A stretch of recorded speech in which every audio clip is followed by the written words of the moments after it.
नमस्कार दोस्तों, स्वागत है आपका स्टडी फॉर सिविल सर्विसेज में। यूपी पीएससी के जो पीसीएस एग्जाम होता है हर बार, प्लस जो आरओ एग्जाम होता है, उसके सारे प्रीवियस ईयर क्वेश्चन इस वाली वीडियो सीरीज में हम देने जा रहे हैं आपको। ये पार्ट वाइज होगी। इसकी प्लेलिस्ट भी बना दी गई है। इसकी प्लेलिस्ट की लिंक इसके डिस्क्रिप्शन में दिया हुआ है। पीसीएस और आरओ एग्जाम के लिए बेहद जरूरी सीरीज है। प्लस यूपी पीएससी आयोग जितने एग्जाम कराता है, जहां जीएस आती है, उनके लिए भी मोस्ट इंपॉर्टेंट सीरीज है ये। इसमें ये पूरी कोशिश करी गई कि सारा डेटा लेटेस्ट, अपडेटेड और जो आज भी रेलिवेंट है, जो करंट वाला पोर्शन हटा के जो आज भी स्टैटिक जीएस वाला जो है, आज भी जो रिलेवेंट है, वो सारा डेटा इसमें दिया गया है। वीडियो को लाइक जरूर कर लीजिएगा। 50,000 लाइक हो जाएंगे तो इसकी पीडीएफ फ्री में मिल जाएगी। स्टडी फॉर सिविल सर्विसेज को अगर आप फॉलो करते हैं तो प्लीज हमारा फ्री वाला टेलीग्राम जरूर ज्वाइन कर लीजिए। सिविल सर्विसेज को यूट्यूब में फॉलो करते हैं तो हमारा फ्री वाला टेलीग्राम जरूर ज्वाइन कर लीजिएगा, बेहद जरूरी है ये। यूट्यूब में सारे अपडेट नहीं आ पाते हैं, यहाँ सारे नोटिफिकेशन मिलते हैं। वीडियो में सारे फैक्ट चेक कर लिएगा। फिर भी अगर आपका कोई सजेशन हो, कमेंट हो, कोई फीडबैक, कोई अपडेट लगे तो प्लीज आप वीडियो में जरूर कमेंट करिएगा। स्टडी फॉर सिविल सर्विसेज के पेड ग्रुप चलते रहते हैं। आप अगर हमारा जेन्युइन ऑथेंटिक अगर आपको मटेरियल चाहिए तो सिर्फ ये 3 नंबर है हमारे 8564880530, 9696066089, 7523864455। मुझे व्हाट्सअप करना चाहते हैं 7838692691। इंस्टाग्राम पे अगर आप हैं तो हमारा पेज जरूर फॉलो कर लीजिएगा, स्टडी फॉर सिविल .सर्विसेज है। नमस्कार दोस्तों, एक बार फिर से आपका बहुत बहुत स्वागत है स्टडी फॉर सिविल सर्विसेज में। और मैं के त्रिपाठी आज आप सभी के साथ जो हमारे प्रीवियस ईयर्स पॉलिटी सेक्शन के क्वेश्चंस हैं यूपी पीसीएस के, उसको यहां पर हम डिस्कस करेंगे बाइलिंगुअल मैनर में, जो इंडियन पॉलिटी और कॉन्स्टिट्यूशन से रिलेटेड है। प्रीवियस ईयर्स के सारे क्वेश्चन जो यूपी पीसीएस के हैं। तो पहला क्वेश्चन देखेंगे हम लोग, और इसमें पूछा जा रहा है कि कौन सा ऐसा एक्ट था जिसके द्वारा कलकत्ता में सुप्रीम कोर्ट का प्रोविजन प्रावधान किया गया था। तो ये आपका रेगुलेटिंग एक्ट है, 1773 है आपका ये, और यहीं से रेगुलेशन जो है आपका इंडिया में प्रारंभ होता है। ये आपका परिणाम है जो इलाहाबाद की संधि होती है 1765 में, 1764 के बक्सर के युद्ध के बाद। तो इसका आंसर आपका क्या हो जाएगा? 1773 हो जाएगा।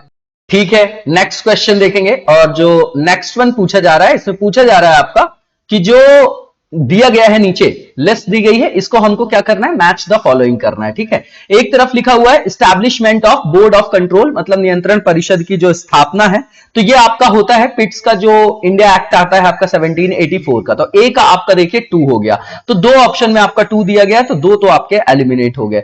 अब जो सुप्रीम कोर्ट की आपकी एस्टैब्लिशमेंट है, अभी अभी देखा हमने, वो क्या है आपका रेगुलेटिंग एक्ट 1773। तो 2 और 1 हो गया, तो आंसर आपको ऑलरेडी मिल गया। इंग्लिश मिशनरियों का जो परमिशन दिया गया था इंडिया में कार्य करने की, ये आपका 1813 के चार्टर एक्ट में, और यहीं से फिर ईसाई धर्म का प्रचार प्रसार होता है, जिसके प्रति असंतोष 1857 की क्रांति में दिखाई देता है। इसके बाद जो आपका अपॉइंटमेंट ऑफ लॉ मेंबर दिया गया है ना, किसकी काउंसिल में? गवर्नर जनरल की काउंसिल में। तो ये 1833 का चार्टर एक्ट है, ये आप लोगों को पता होगा। मैं काले कमीशन वगैरह के बारे में सुना होगा आपने, विधि आयोग के बारे में। तो आंसर क्या हो जाएगा आपका? बी हो जाएगा। इसके बाद जो नेक्स्ट वन है, इसमें पूछा जा रहा है कि किस एक्ट से भारतवासियों को अपने देश के प्रशासन में कुछ हिस्सा, मतलब कुछ पार्ट एडमिनिस्ट्रेशन में हमारे इंडियंस को भी शेयर किया गया। तो ऐसा कौन सा एक्ट था? तो ये आपका 1833 का एक्ट है। ठीक है, इसका आंसर आपका ए हो जाएगा। इसके बाद जो नेक्स्ट क्वेश्चन है हमारा, इसमें पूछा जा रहा है कि जो आपका कौन सा एक्ट है जिसके द्वारा भारत में संघीय न्यायालय, अब ध्यान दीजिएगा, फेडरल कोर्ट की बात कर रहे हैं, तो ये तो आपका 1935 का जो एक्ट है उसके बाद होता है ना, उसी के बाद किया जाता है ना। तो देखिए किसी में दिया गया है क्या? किसी ऑप्शन में नहीं दिया गया, तो नन ऑफ द अबव हो जाएगा। इसका आंसर आपका 1935 होगा, जिसके थ्रू 1937 में संघीय न्यायालय की स्थापना किया जाएगा। ठीक है ना। भारत का जो संघीय न्यायालय है वो किस वर्ष में स्थापित किया गया? अभी अभी बताया मैंने, ये 1937 होगा आपका, बी आंसर हो जाएगा। नेक्स्ट देखेंगे। इसके बाद जो नेक्स्ट क्वेश्चन है, इसमें पूछा जा रहा है कि केंद्र में, अब ध्यान दीजिएगा, डायरकी की बात कर रहे हैं, द्वैध शासन की, ठीक है ना, और उसके द्वारा पूछा जा रहा है कि केंद्र में, तो आपको याद होगा कि जो प्रांतीय प्रोविंशियल जो ऑटोनॉमी है, प्रांतीय स्वायत्तता का जो प्रावधान किया गया 1935 में, और केंद्र में द्वैध शासन वहां पर स्थापित किया गया। तो इसका आंसर क्या हो जाएगा? 1935 का गवर्नमेंट ऑफ इंडिया एक्ट। अब बताइएगा कि प्रांतों में द्वैध शासन कब लागू किया गया था? 1919 का था क्या? मॉर्ले, मिंटो, मॉन्टेग्यू, चेम्सफोर्ड, ये पढ़ा होगा ना आपने, तो बताइएगा जरा कमेंट बॉक्स में। इसके बाद जो नेक्स्ट क्वेश्चन है, इसे पूछा जा रहा है कि जो इंडियन लेजिस्लेचर है उसको द्विसदनीय कब बनाया गया फर्स्ट टाइम? फर्स्ट टाइम जो है द्विसदनी कब बनाया गया? तो भैया सीधी बात है, डायरकी जो है वो इंट्रोड्यूस ही 1919 में होती गवर्नमेंट ऑफ इंडिया एक्ट से, तो इसका आंसर आपका सी हो जाएगा। और वैसे पूछा जाए कि द्वैध शासन के बीज कहां है, तो 1765 की इलाहाबाद संधि में, इसीलिए 1773 में आप देखेंगे तो दीवानी और निजामत राइट्स को बाइफरकेट किया गया था। कॉन्सेप्चुअल बात है ये। इसके बाद जो नेक्स्ट है, इस क्वेश्चन में पूछा जा रहा है कि जो पावर है आपकी प्रेसिडेंट की ऑर्डिनेंस इशू करने की, वो कहां से प्रेरित है, किस एक्ट से प्रेरित है? आज अगर कॉन्स्टिट्यूशन में देखेंगे तो आर्टिकल 1, 2, 3 प्रेसिडेंट की पावर है, ठीक है ना। लेजिस्लेटिव पावर बोलते हैं इसको, लेजिस्लेटिव पावर विधायी पावर है ना, विधायी शक्ति, और 213 में गवर्नर को दी गई है। तो आप देखेंगे कि हमारे कॉन्स्टिट्यूशन में 1935 के जो गवर्नमेंट ऑफ इंडिया एक्ट है उससे 90% प्रावधान जो है, मोर देन 90% प्रोविजन डायरेक्टली ले लिए गए हैं। तो ये भी शक्ति वहीं से प्रेरित है आपकी। इसका आंसर जो आपका हो जाएगा वो 1935 का गवर्नमेंट ऑफ इंडिया एक्ट हो जाएगा। और वैसे गवर्नर जनरल के अध्यादेश जारी करने की जो शक्ति है वो 1861 का आपका इंडियन काउंसिल एक्ट है, ये भी याद रखिएगा। इसके बाद नेक्स्ट क्वेश्चन जो है इसको देखेंगे हम लोग, और इसमें पूछा जा रहा है कि जो आपका फेडरल सिस्टम है और डायरकी है जो सेंटर में, वो कब इंट्रोड्यूस किया गया? देखिए, संघीय व्यवस्था और केंद्र में द्वैध शासन, तो अभी अभी हमने ऊपर प्रीवियस क्वेश्चन में देखा है, इसका आंसर आपका 1935 का गवर्नमेंट ऑफ इंडिया एक्ट हो जाएगा। Very simple. इसके बाद जो नेक्स्ट क्वेश्चन इसमें पूछा जा रहा है कि जो अखिल भारतीय महासंघ था, जो इंडियन फेडरेशन था, उसको स्थापित करने का प्रावधान कब शामिल किया गया था? तो देखिए, चुनाव वगैरह की सारी जो मांगे हैं वो चल रही है आपका, इसका आंसर भी 1935 का एक्ट होगा, तभी तो आगे जाके चुनाव होगा 37 में, ठीक है। इसके बाद जो नेक्स्ट क्वेश्चन है इसमें पूछा जा रहा है कि 1935 का जो एक्ट है उसके द्वारा स्थापित संघ में जो अवशेष, अवशेष का मतलब रेसिडुअरी पावर, मतलब ये जो है आपका अवशिष्ट लिखा जाना चाहिए था, अवशिष्ट शक्तियां। देखिए, जो संविधान में लिखा हुआ है वो तो ठीक है भैया, दिख रहा है, लेकिन जो नहीं लिखा हुआ है उन विषय पर कानून कौन बनाएगा? तो वो आज भी हमारे संविधान में केंद्र को उस विषय में शक्ति प्राधिकार दिया गया है। बताइएगा आर्टिकल कौन सा है, 248 है कि 250 है, कौन सा है वो आर्टिकल आपका, कमेंट बॉक्स से बताइएगा। तो ये शक्तियां जो उस समय दी गई थी 1935 के एक्ट में, वो किसको दी गई होंगी? खुद ही सोचिए। तो भैया गवर्नर जनरल को दी गई थी, जो आज सेंटर को दिया गया है, ठीक है ना। तो ये आपका सी हो जाएगा आंसर। इसके बाद जो नेक्स्ट क्वेश्चन है इसमें पूछा जा रहा है आपका कि ऐसा कौन सा एक प्रोविजन है जो इतना इंपॉर्टेंट नहीं है, जो मतलब जो हमारे कॉन्स्टिट्यूशन में बाद में एम्बेडेड किया गया। मतलब पूछा जा रहा है 1935 के जो आपका गवर्नमेंट ऑफ इंडिया एक्ट से ऐसा कौन सा अवयव है जो शामिल तो किया गया, स्वीकार किया हुआ, महत्वपूर्ण है, लेकिन स्थायी अवयव नहीं है, ठीक है ना। तो देखिए, यहां पर देखिए आप कि विधानमंडल के लिए निर्वाचित जवाबदेह, मतलब अकाउंटेबिलिटी यहां पर ये इंश्योर कर रहे, ये तो है।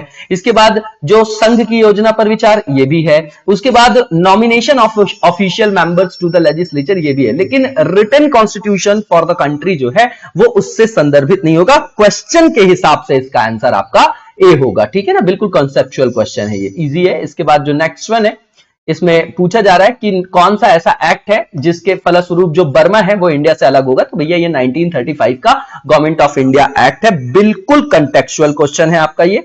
इसके बाद जो नेक्स्ट क्वेश्चन है इससे पूछा जा रहा है कि एक निर्वाचित मतलब क्या? जहां पर चुनाव हुआ हो, इलेक्टेड है ना, मतलब इलेक्टेड है आपका वो, ठीक है।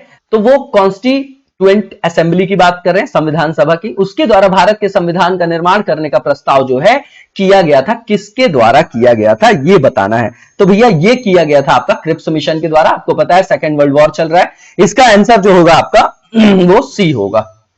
इसके बाद जो नेक्स्ट क्वेश्चन है हमारा, इसमें पूछा जा रहा है कि कैबिनेट मिशन जो प्लान था उसके अंतर्गत जो आपकी संविधान निर्मात्री परिषद थी, ठीक है ना, उसमें प्रत्येक जो आपका प्रोविंस था, प्रांत था, उसको जो आवंटित किया गया था, एलोकेशन किया गया था वहां पर मेंबर्स का, उसको निर्धारित करने के लिए एक प्रतिनिधि, एक मेंबर जो है वो कितने पॉपुलेशन के रिस्पेक्ट में था, है ना, कितने रेशो में था, मतलब कितनी पॉपुलेशन में एक रिप्रेजेंटेटिव को वहां पर निर्वाचित किया जाना था। तो ये सबको पता है कि 10 लाख व्यक्तियों पर एक जो है वहां पर प्रतिनिधि को निर्वाचित किया जाना था। इसके बाद जो नेक्स्ट क्वेश्चन है इसमें पूछा जा रहा है कि कौन जो है अगस्त 1946 में जो आपकी गठित की गई, सेटअप की गई फर्स्ट इंटरिम जो आपकी राष्ट्रीय सरकार थी, उसमें उसका मेंबर नहीं था। तो यहां पर राजगोपालाचारी जी का नाम है, ठीक है ना, राजेंद्र प्रसाद, एस राधाकृष्णन और जगजीवन राम। तो ये जो आपके राधाकृष्णन है, सर्वपल्ली राधाकृष्णन, वो इसके जो है सदस्य नहीं थे। तो इसका आंसर आपका सी हो जाएगा।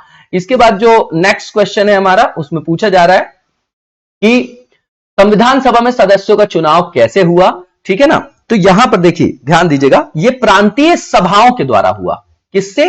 प्रोविंशियल असेंबलीज से जो है इनको चुना गया था, ठीक है ना। तो इसका आंसर आपका क्या हो जाएगा? डी हो जाएगा। इसके बाद जो नेक्स्ट क्वेश्चन है, इसमें पूछा जा रहा है कि जो संविधान सभा है, नेक्स्ट क्वेश्चन में, कि संविधान सभा की जो फर्स्ट बैठक होती है उसकी अध्यक्षता किसने की? तो आप लोगों को पता है कि पहले क्या होता है, अस्थायी जो है अध्यक्ष बनाए जाते हैं। 9 दिसंबर को 1946 से 11 को परमानेंट बन जाते हैं। तो परमानेंट आपके राजेंद्र प्रसाद हैं और जो अस्थायी थे वो आपके डॉक्टर सच्चिदानंद सिन्हा है। तो इसका आंसर क्या होगा? डॉक्टर सच्चिदानंद सिन्हा, 9 दिसंबर 1946।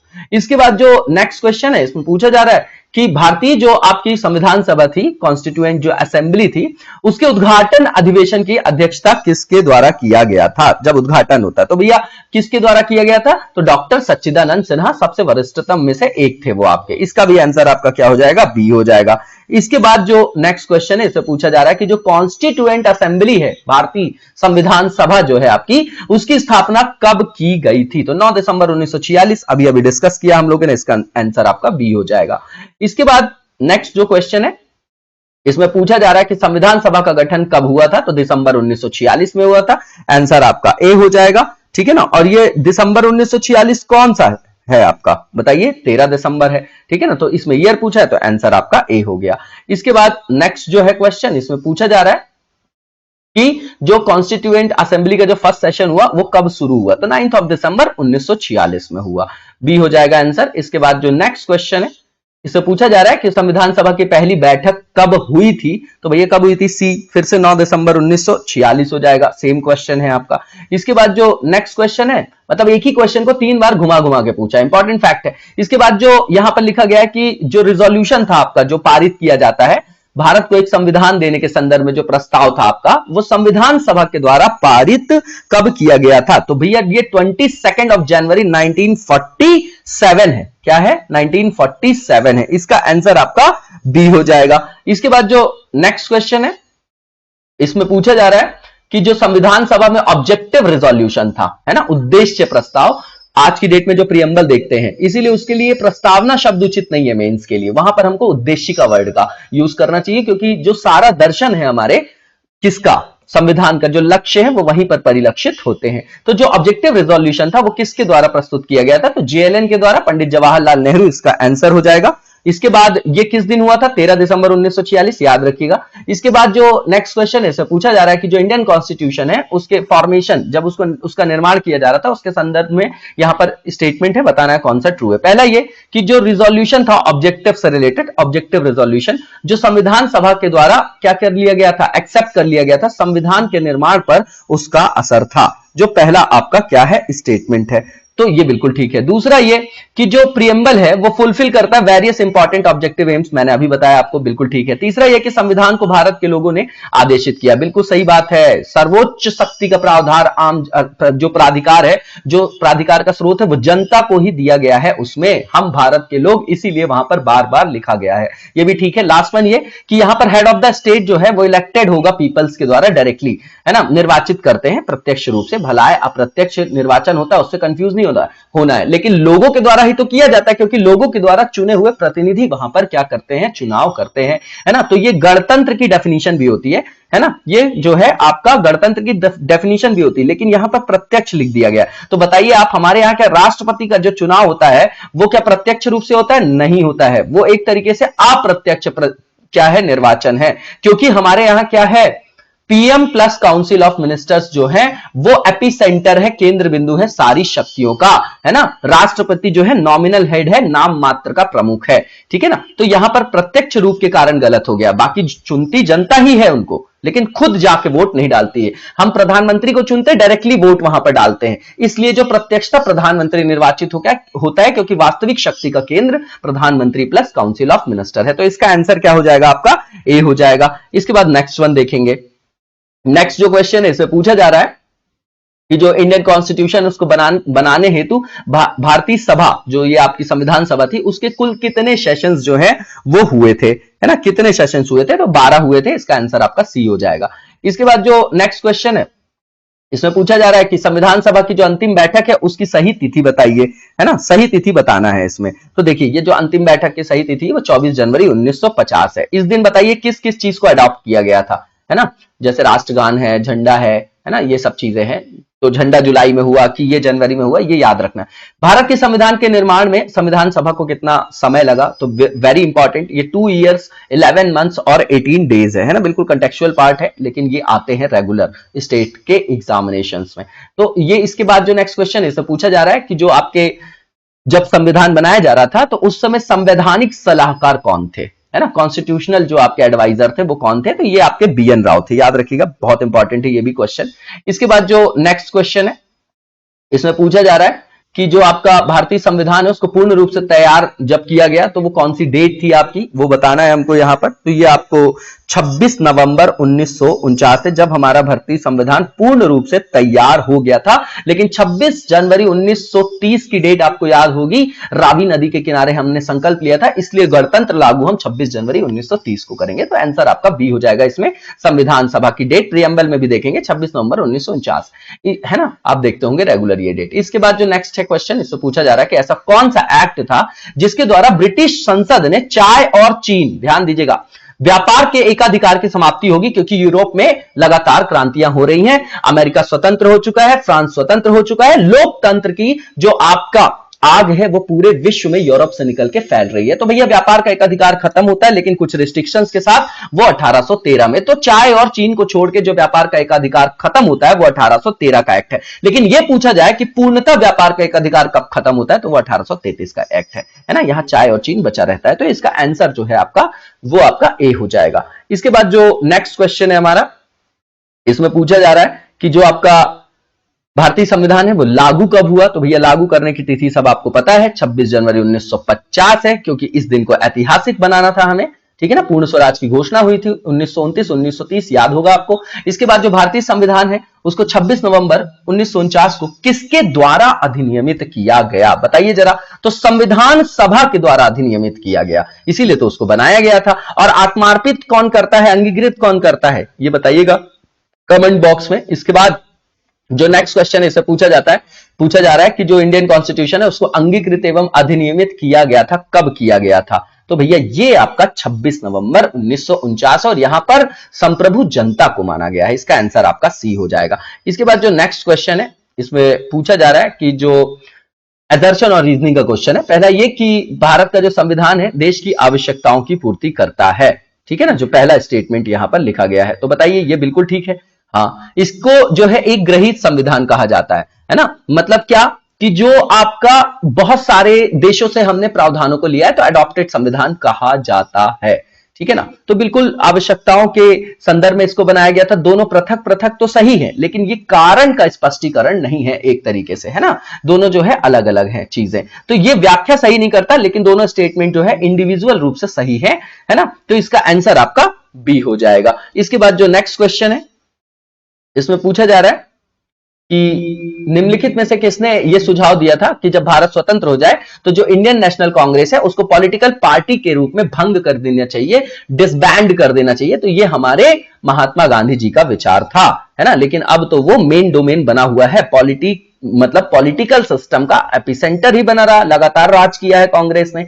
इसके बाद जो नेक्स्ट क्वेश्चन है हमारा, इसे पूछा जा रहा है कि अपनी राष्ट्रवादी प्रतिक्रिया में जो भारतीय संविधान के निर्माता थे, जो फादर्स हैं हमारे, उन्होंने अल्पसंख्यकों के हितों और उनकी भावनाओं के महत्व, है ना, माइनॉरिटीज के इंटरेस्ट और इमोशंस की बात कर रही है, उसको कम करके आका है। ये स्टेटमेंट किसका है, तो ये जो स्टेटमेंट है आपका याद रखिएगा आइवर जेनिंग्स का है। किसका है ये जो है आपका स्टेटमेंट आइवर जेनिंग्स का है। इनकी जो है कमेंट्री पूरे पॉलिटिकल साइंस में आप देखते होंगे। इसके बाद जो नेक्स्ट क्वेश्चन इसमें पूछा जा रहा है कि संविधान सभा की प्रांतीय संविधान समिति, जहां प्रांत लग जाए वहां पर आपके सरदार पटेल आ जाते हैं, और इसका भी आंसर आपका सरदार पटेल ही होगा। लौह पुरुष हैं वो आपके, ठीक है ना, बिस्मार्क से उनकी तुलना की जाती है। इसके बाद जो नेक्स्ट क्वेश्चन है इसमें पूछा जा रहा है जो ड्राफ्टिंग कमेटी थी उसके आपके अध्यक्ष कौन थे संविधान सभा के, तो ये सबको पता है, पंडित जो आपके डॉक्टर BR अंबेडकर हैं आपके, है ना, वही थे प्रारूप समिति के अध्यक्ष। बहुत इंपॉर्टेंट भी है आपका ये। और इसके बाद जो नेक्स्ट क्वेश्चन इसमें पूछा जा रहा है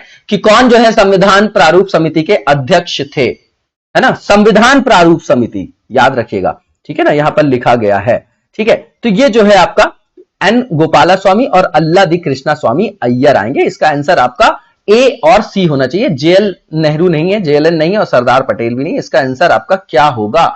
इसका आंसर आपका हो जाएगा 1 और 3, जो कि आपका सी में दिया गया है। इसके बाद जो नेक्स्ट क्वेश्चन है हमारा, इसे पूछा जा रहा है कि जो आपका संविधान पांडुलेखन की बात कर रहे हैं, है ना, पांडुलेखन की बात कर रहे हैं, उसके लिए जो कमेटी थी उसमें कौन जो था नीचे दिए गए ऑप्शंस में से उनमें से मेंबर नहीं था, ये बताना है। तो ये मोहम्मद सादुअल्लाह थे, केएम मुंशी थे, एके अय्यर थे, जवाहरलाल नेहरू इसके सदस्य नहीं थे। इसका आंसर आपका डी हो जाएगा। इसके बाद जो नेक्स्ट क्वेश्चन है इसमें पूछा जा रहा है कि जो संविधान सभा है उसने डॉक्टर बी आर अंबेडकर की अध्यक्षता में प्रारूप समिति का गठन कब किया था? वेरी इंपॉर्टेंट, 29 अगस्त 1947 है ये आपका, जो कि डी में दिया गया है। कंटेक्चुअल पार्ट है बिल्कुल आपका। इसके बाद जो नेक्स्ट क्वेश्चन है इसमें पूछा जा रहा है कि संविधान जो निर्मात्री परिषद थी, ठीक है ना, उसने झंडा समिति का अध्यक्ष किसे बनाया था? तो बहुत इजी है ये भी आपका, झंडा समिति के अध्यक्ष आपके डॉक्टर राजेंद्र प्रसाद थे, ठीक है ना। इसके बाद जो नेक्स्ट क्वेश्चन है इसमें पूछा जा रहा है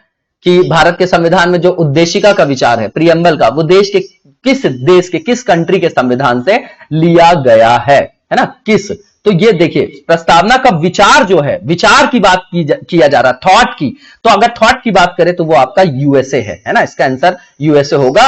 ऑस्ट्रेलिया को लेके यहां पर आप कंफ्यूज मत होइएगा, क्योंकि जो लैंग्वेज की बात है प्रियम्बल की, वो वहां से बोरो की गई है ऑस्ट्रेलिया से। तो इसका आंसर आपका डी हो जाएगा। इसके बाद जो नेक्स्ट क्वेश्चन है इसमें पूछा जा रहा है कि जो आपका भारतीय राजनीतिक व्यवस्था, इंडियन पॉलिटिकल सिस्टम, इसमें सर्वोच्च कौन है? बताइए कौन है सर्वोच्च? संविधान है कि संसद है कि धर्म है कि सर्वोच्च न्यायालय है? देखिए याद रखिए, सारी शक्तियों का प्राधिकार तो संविधान है, वहीं पर लिखा गया है ना। तो सर्वोच्च शक्ति किसके अंतर्गत होगी? संविधान की। भैया कोर्ट की शक्ति वहां दी गई है, काउंसिल ऑफ मिनिस्टर्स की वहां दी गई है, सेंटर और स्टेट की वहां दी गई है, सारी कॉन्स्टिट्यूशनल जो बॉडी है, स्टैच्यूरी बॉडी अलग से होती, कॉन्स्टिट्यूशनल जो बॉडीज है इंपॉर्टेंट, वो भी वहां पर दी गई है। तो सभी शक्तियां कहां से अभिगृहित की गई है, कहां से जो है वो उद्भूत है? तो वो आपका कॉन्स्टिट्यूशन है। इसका आंसर आपका बी हो जाएगा। इसके बाद जो नेक्स्ट क्वेश्चन है इसमें पूछा जा रहा है कि जो जुडिशियल रिव्यू है ना, न्यायिक पुनरीक्षण, उसका जो आपका कॉन्सेप्ट है वो किस देश के संविधान से? तो याद रखिए, जुडिशरी से रिलेटेड सारी जो चीजें हैं और जो इनोवेशन है वो यूएसए से ही लिया गया। तो इसका भी आंसर आपका यूएसए हो जाएगा, जो कि बी में लिखा गया है। देखिए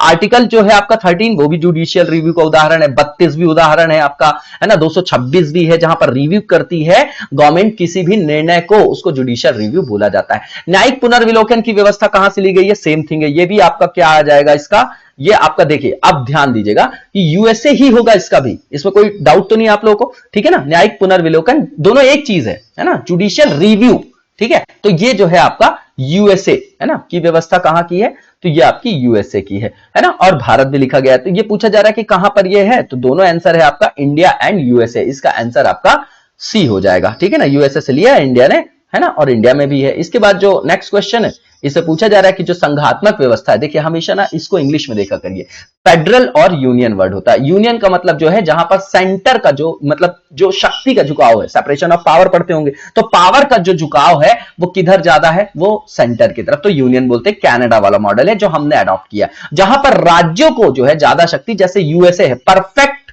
एग्जांपल ऑफ फेडरल सिस्टम, है ना। वहां पर जो है लिस्ट जो है केवल यूनियन लिस्ट होती है, स्टेट, वहां पर कोई कॉन्करेंट लिस्ट नहीं है जैसे हमारे यहां है। तो ये जो है आपका किससे रिलेटेड होगी बताइए? तो ये आपका संघात्मक व्यवस्था लिखा गया है ना। तो ये देखिए यहां पर जो संघात्मक व्यवस्था ये पूछना चाह रहे हैं, ये केंद्र की ओर झुकाव वाला है ना, फेडरल जो लिखा है इन्होंने संघात्मक। तो ये आपका इसका आंसर आपका कनाडा हो जाएगा, ठीक है ना, कनाडा हो जाएगा। यूएसए जो है वहां पर राज्यों को बिल्कुल बराबर से शक्ति दी गई है, ठीक है। इसके बाद जो नेक्स्ट क्वेश्चन है हमारा, संघात्मक व्यवस्था पूछ रहा है कि कहां से लिए है? संघात्मक मतलब केंद्र की ओर झुकाव, जहां पर केंद्र ज्यादा शक्तिशाली। तो इसका आंसर आपका कनाडा हो जाएगा। और उसको संघवाद बोलते हैं, जैसे कोऑपरेटिव फेडरलिज्म पढ़ते हैं आप लोग, है ना। फेडरल वर्ड ही आएगा वहां पर, ध्यान दीजिएगा, फेडरल, वहां यूनियन वर्ड यूज होना चाहिए संघात्मक में। लेकिन क्या है, ट्रांसलेशन की जो है टेक्निकलिटी में प्रॉब्लम होती है पॉलिटी जैसे सब्जेक्ट में। तो भारतीय संघवाद जो है ना, फेडरलिज्म। अब फेडरलिज्म मतलब जहां पर, जैसे आप इसको ऐसे रिलेट करिए, कोऑपरेटिव फेडरलिज्म मतलब राज्यों को बराबर जो है अधिकार देने की कोशिश लगातार की जा रही है। जैसे आप पढ़ते होंगे प्रतिस्पर्धी जो है आपका संघवाद पढ़ते होंगे, है ना, जो कॉम्पिटेटिव फेडरलिज्म है। तो ये जो है कहां से लिया गया? तो ये यूएसए से लिया गया है। मैं समझता हूं कि आपके कॉन्सेप्ट क्लियर हो गए होंगे उसको लेके, वैसे ही पढ़िएगा उसको। जो आपका क्या है, इसको ध्यान से समझ लीजिएगा, यहां पर एक वर्ड होता है आपका फेडरल और एक होता है यूनियन, है ना। वहां पर संघात्मक इसको लिख देते हैं, इसको लिखते हैं संघवाद। संघवाद जो है कोऑपरेटिव फेडरलिज्म से समझिए, मतलब राज्य को बराबर कुछ अधिकार देने की बात कर रही है ना। और यहां पर जो है केंद्र ज्यादा शक्तिशाली होता है, जैसे हमारे रेसिड्यूरी पावर केंद्र को ज्यादा है ना। अवशिष्ट शक्तियां जो है वो कहां पर है, केंद्र को मिली हुई है, ठीक। और उसके अलावा आप वित्तीय संदर्भों में देखेंगे, मनी बिल वगैरह, तो इसको ज्यादा इंपॉर्टेंट बनाया गया है, किसको ज्यादा पावर्स दी गई है, तो सेंटर ज्यादा पावरफुल है। उसका कारण है ना कि हमारे यहाँ विघटनकारी शक्तियां थी जब हमारा विभाजन हो रहा था। और जो आपका फेडरलिज्म है, परफेक्ट फेडरलिज्म का, फेडरल स्टेट का जो आपका एग्जांपल है वो यूएसए है, ठीक है ना। वहां पर राज्य जो है, वो जो स्टेट्स होते हैं वो ज्यादा पावरफुल होती है, हर स्टेट को 2 जो है सीट्स मिलती हैं, ठीक है ना वहां पर, ठीक है। इस तरीके से इसको हमेशा याद रखिएगा, कभी कोई क्वेश्चन गलत नहीं होगा आपका, ठीक है। इसके बाद जो नेक्स्ट क्वेश्चन है, इसे पूछा जा रहा है कि जो भारतीय संविधान में राज्यों की संघ, मतलब अ यूनियन ऑफ स्टेट लिखा है ना आर्टिकल 1 में, India is the union of a state, ठीक है ना। तो ये जो है आपका वो कहां से लिया गया है, ठीक है। तो ये ब्रिटिश नॉर्थ अमेरिकन एक्ट से लिया गया। कहां से, ब्रिटिश नॉर्थ अमेरिका एक्ट। देखिए अगर चारों ऑप्शन में आप देखते तो वैसे भी आपको समझ में आ जाता, सिर्फ 2 में कंफ्यूजन बनता, लेकिन कंटेक्चुअल पार्ट है, ये ब्रिटिश नॉर्थ अमेरिकन एक्ट था, उससे लिया गया है आपका, ठीक है। आंसर आपका सी हो जाएगा। इसके बाद जो नेक्स्ट क्वेश्चन है, इससे पूछा जा रहा है जो आपका समवर्ती सूची की संकल्पना है, कॉन्सेप्ट है, जो आपका कॉन्करेंट लिस्ट का, कहां से लिया गया है, तो ये आपको ऑस्ट्रेलिया से लिया गया है। इसका आंसर आपका सी हो जाएगा। इसके बाद जो नेक्स्ट क्वेश्चन है, इसमें पूछा जा रहा है कि जो समवर्ती सूची की अवधारणा है वो कहां से अधिग्रहित की गई है, कहां से बोरो की गई है, इंडियन कॉन्स्टिट्यूशन में। तो अभी देखा हमने, इसका भी आंसर आपका ऑस्ट्रेलिया होगा, सेम क्वेश्चन है। इसके बाद जो नेक्स्ट वन है हमारा, इसमें पूछा जा रहा है कि जो आपका इंडियन कॉन्स्टिट्यूशन, इसमें डीपीएसपी कहां से लिया गया, तो ये आयरलैंड का जो 1937 का कॉन्स्टिट्यूशन है वहां से लिया गया है, ठीक है ना। इसका आंसर आपका बी हो जाएगा। इसके बाद जो नेक्स्ट क्वेश्चन है हमारा, इसमें पूछा जा रहा है कि जो राज्यसभा है, जो अपर हाउस है, ठीक है ना, अपर हाउस है हमारा, तो उसके गठन में जो प्रतिभा, अनुभव, सेवा, इसको प्रतिनिधित्व देने में भारतीय जो हमारे संविधान निर्माता थे, उसमें निम्नांकित किस कंट्री के एग्जाम्पल से देख के प्रभावित होकर उस प्रावधान को उन्होंने एम्बेडेड किया, संप्रेक्त किया, ये बताना है हमको यहां पर। तो देखिए इसको जब आप देखेंगे तो इसका भी आंसर आपका आयरलैंड आएगा, आयरिश रिपब्लिक है, इसका आंसर आपका ए होगा, याद रखिएगा, वेरी इंपॉर्टेंट।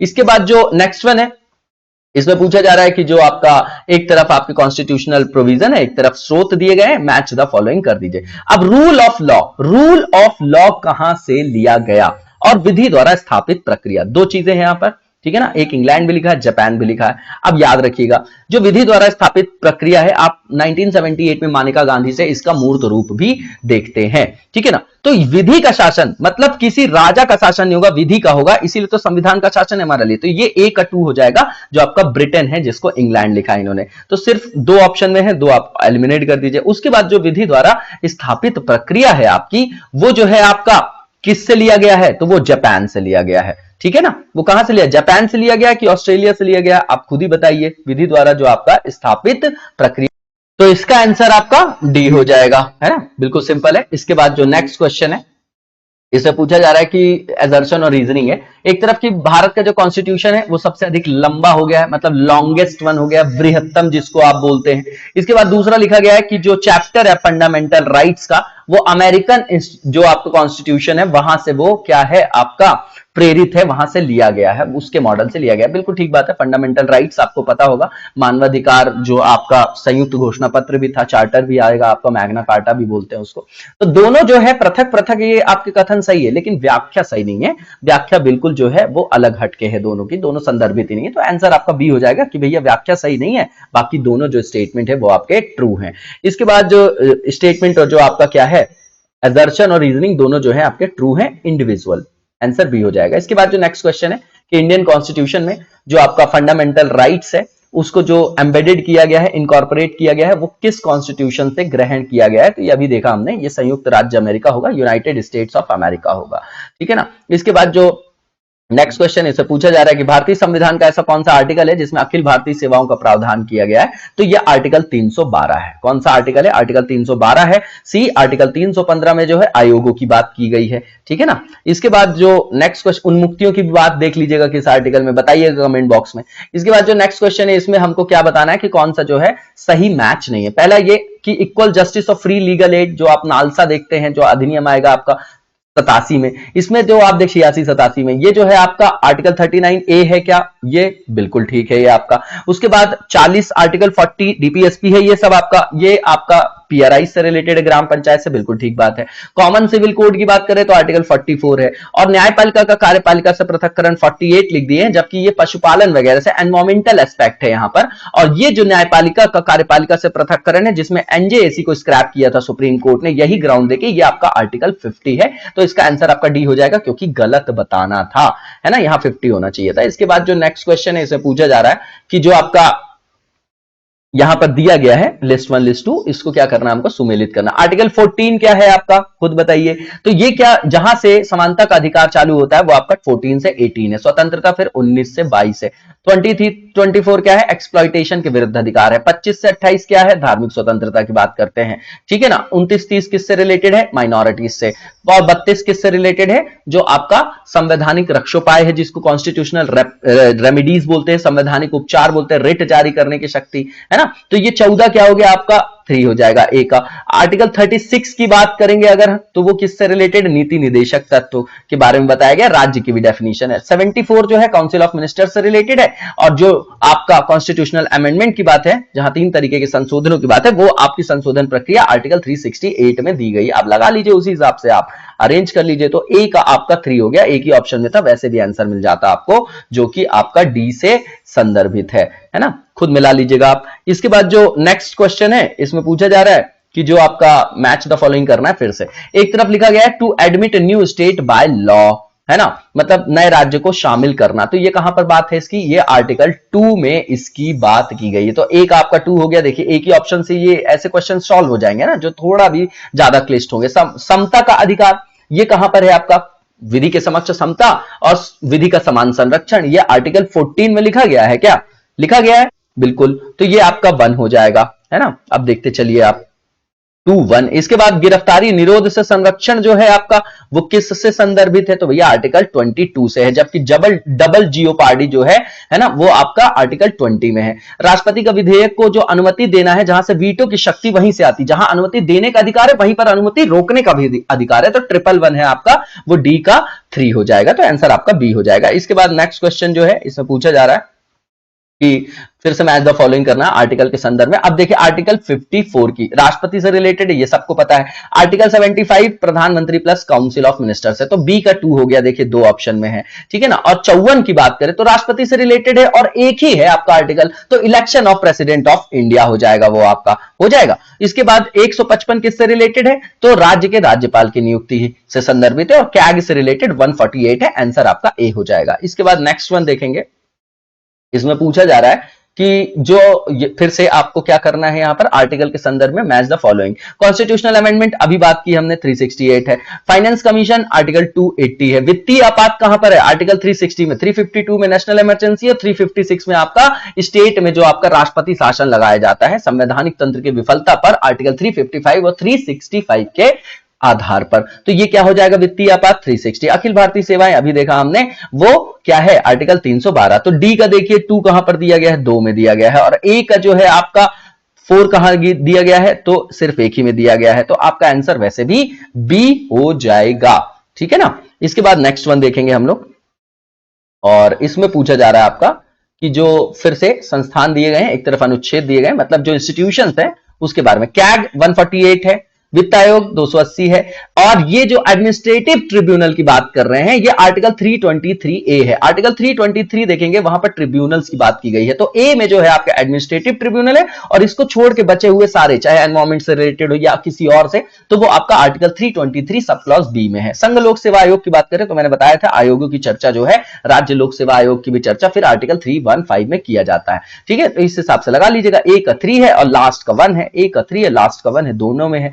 वित्त आयोग आपका जो है बी का 2 है आपका, तो इसका आंसर क्या हो जाएगा, सी का आपका 4 हो जाएगा। तो आंसर आपका ए हो जाएगा, ठीक है। इसके बाद जो नेक्स्ट वन है, इसमें पूछा जा रहा है कि जो एक तरफ आर्टिकल्स है और फिर मैच द फॉलोइंग करना। आर्टिकल 76 किससे रिलेटेड बताइए, ये आपका अटॉर्नी जनरल है ना, सेंटर में ऐसे एडवोकेट जनरल होंगे जो आपके स्टेट में, वो आर्टिकल 165 है। देखिए कहां पर लिखा गया है, तो ये आपका भारत का महान्यायवादी। कैग जो है 148 है। आर्टिकल 71 सब क्लॉज है जो है आप केंद्रीय मंत्रियों की नियुक्ति है प्रधानमंत्री की सलाह पर राष्ट्रपति करता है। आर्टिकल 131 जो है आपका सर्वोच्च न्यायालय का क्षेत्राधिकार है। और कौन सा क्षेत्राधिकार है? प्राथमिक, जहां पर केंद्र राज्य संदर्भों के संदर्भ में, राज्य संदर्भों के संदर्भ में और राज्य और केंद्र के मध्य कोई भी विवाद होगा तो उसका समाधान वो वहां पर करेगा। तो ए ठीक है, ए का 1 हो जाएगा, है ना? नहीं, ए का आपका क्या हो गया? भारत का महान्यायवादी। ए का आपका 3 हो जाएगा। देखिए एक ही ऑप्शन से वैसे भी आपका ये क्वेश्चन सॉल्व हो रहा था, इसका आंसर आपका बी हो जाएगा। इसके बाद जो नेक्स्ट वन है इसमें पूछा जा रहा है, फिर से मैच द फॉलोइंग करना है आर्टिकल के संदर्भ में। विधि के सम्मुख समानता, आर्टिकल 14 हो जाएगा। ए का 3rd हो गया आपका, एक ही ऑप्शन में था, वैसे भी आंसर मिल गया आपको, ठीक है ना? इसके बाद आप देखिए कि कार्य करने का अधिकार जो है आपका वो कहां दिया गया है, तो ये आर्टिकल 41 होना चाहिए क्या? बिल्कुल डीपीएसपी की बात है।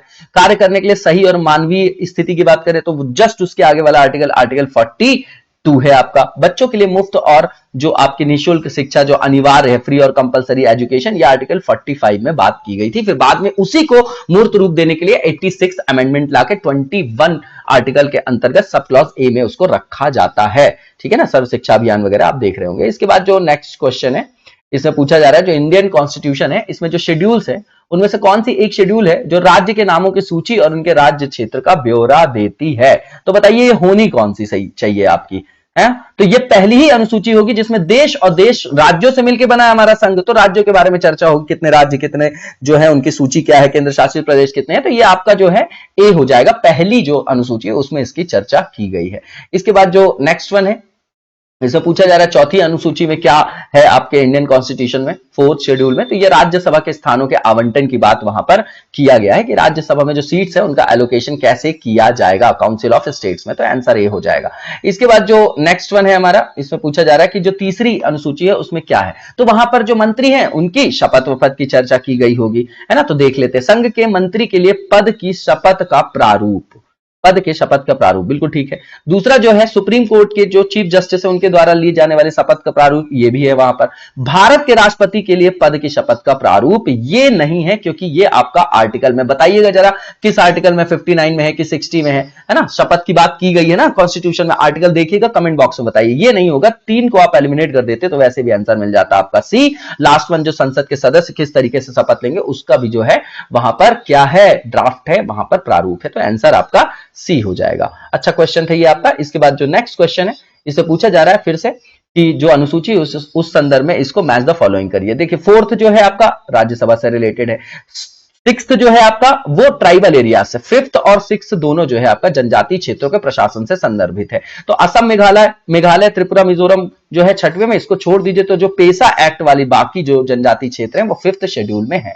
8वीं अनुसूची की बात करें तो वहां भाषाओं की बात है जो 22 है आपकी, और 9वीं जो है 1951 प्रथम संविधान संशोधन से जोड़ा गया जो लैंड रिफॉर्म से रिलेटेड है। इस हिसाब से आप इसको लगा लीजिएगा, ठीक है ना? तो आपका क्या हो जाएगा, ए का आपका क्या हो जाएगा, 4th का, ए का 3 हो जाएगा, एक ही से आपका सॉल्व भी हो रहा था, आंसर आपका सी हो जाएगा। इसके बाद नेक्स्ट वन देखेंगे और इसमें पूछा जा रहा है कि जो आपकी यहां पर फिर से मैच द फॉलोइंग है। एक तरफ 7th शेड्यूल, इसमें भाषाओं की बात है क्या? नहीं है, वो तो 8th में थी आपकी। ये किस में है? 8th में, तो बी में दिया है। 7वीं अनुसूची में लिस्ट की बात की गई है, जहां पर संघ सूची की बात की गई है, राज्य सूची की और कॉन्करेंट लिस्ट की। तो देखिए कहां पर लिखा गया है, तो यहां पर जो है विधायी शक्तियों का विवरण, वही तो बात है कि किस विषय पर कौन जो है कानून बना पाएगा। 9वीं जो है आपकी वो किससे रिलेटेड है, जो आपकी 9वीं है वो किससे, कुछ अधिनियमों का विधि मान्यकरण। यहां पर जो जुडिशियल रिव्यू से बाहर रखना रहता था सरकार को, उन प्रावधानों को यहां पर रखती थी सरकार, है ना?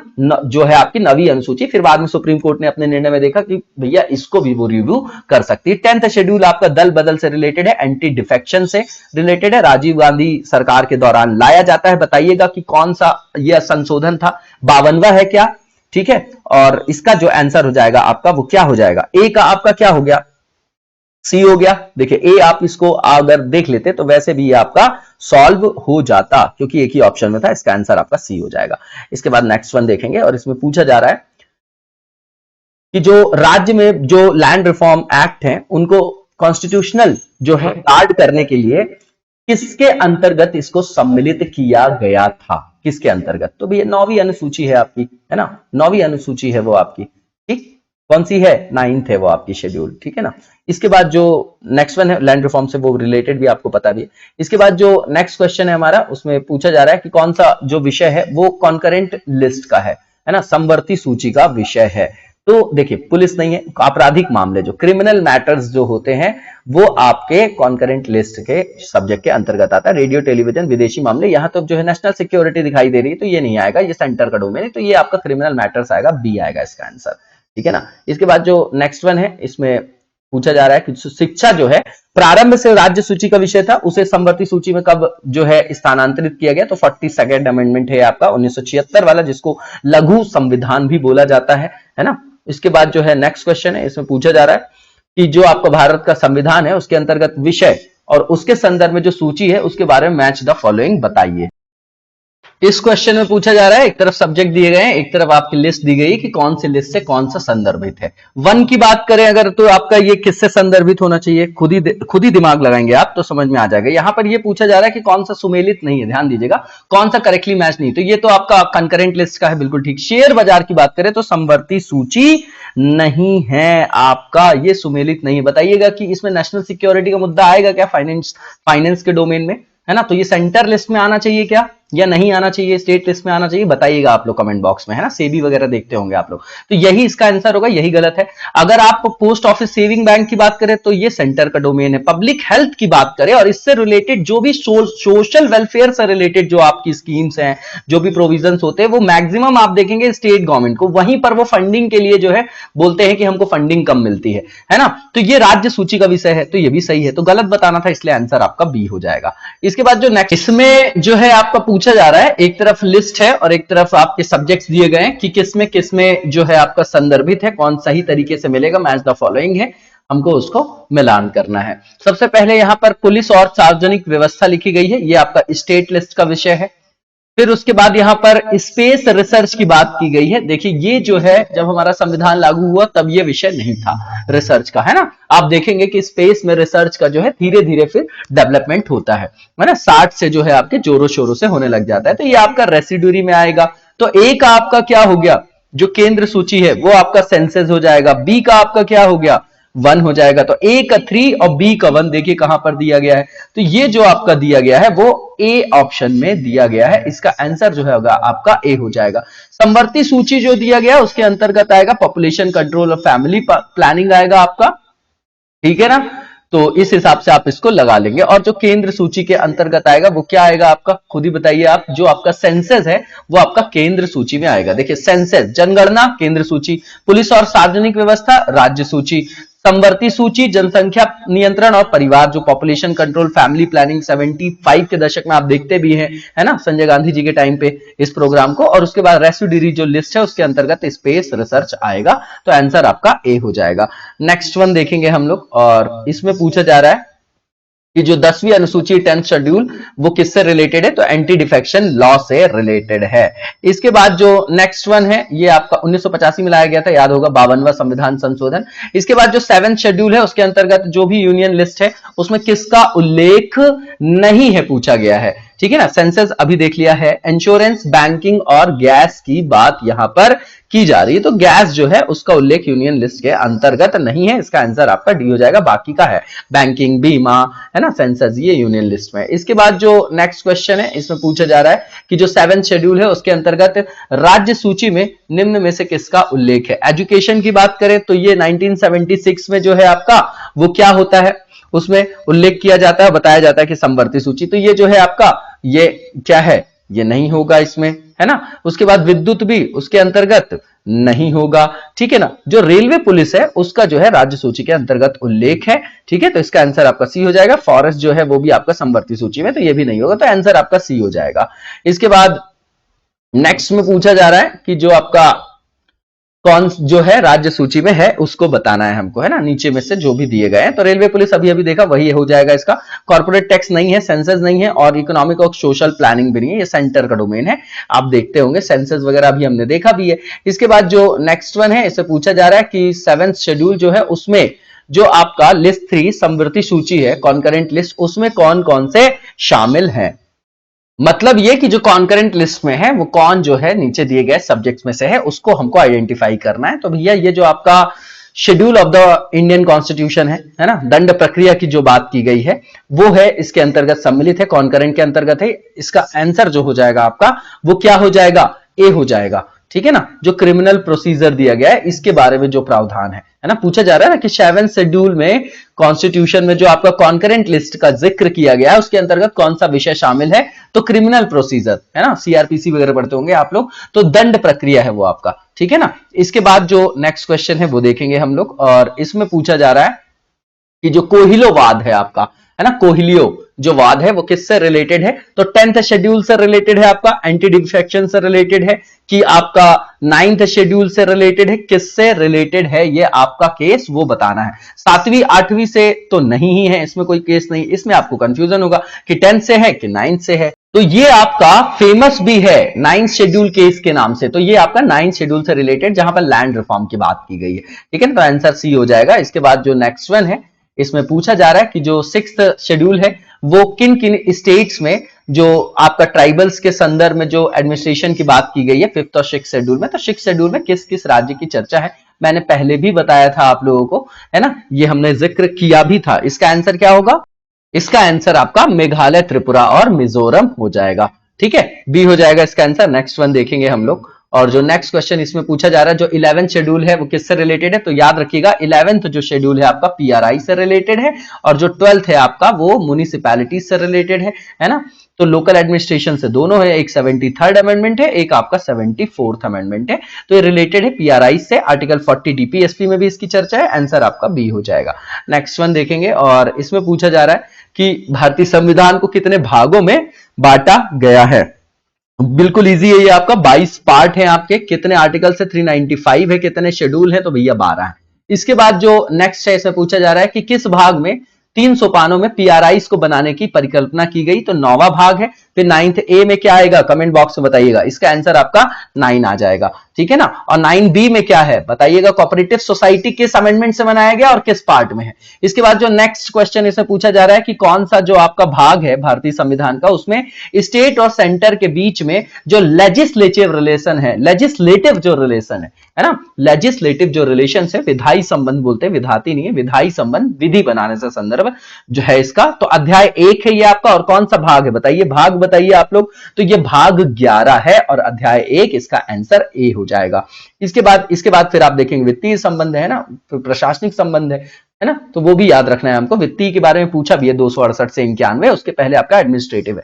इसके बाद जो है नेक्स्ट वन है, इसमें बताना है कौन सा करेक्टली मैच्ड नहीं है, तो फंडामेंटल राइट्स बोल रहे हैं कि पार्ट 2 में है, तो भैया पार्ट 2 में तो आपका सिटीजनशिप की बात की गई है, पार्ट 3 में बात की गई है आपके फंडामेंटल राइट्स के। तीसरा भाग बोलते हैं नागरिकता, में दोनों उल्टा लिख दिया है। चौथा का मतलब 4 का जो लिखा है वो मौलिक कर्तव्य लिख दिया है, ये बिल्कुल ठीक है। 5वां भाग राज्य के लिए नीति निर्देशक तत्व, तो भैया 4th पार्ट आपका डीपीएसपी है, और 4th ए जो है वो फंडामेंटल ड्यूटीज है, ये सरदार स्वर्ण सिंह कमेटी के रिकमेंडेशन में 1976 में 42 संविधान संशोधन से लागू किया गया था, तो सी इसका आंसर होगा जो सही है।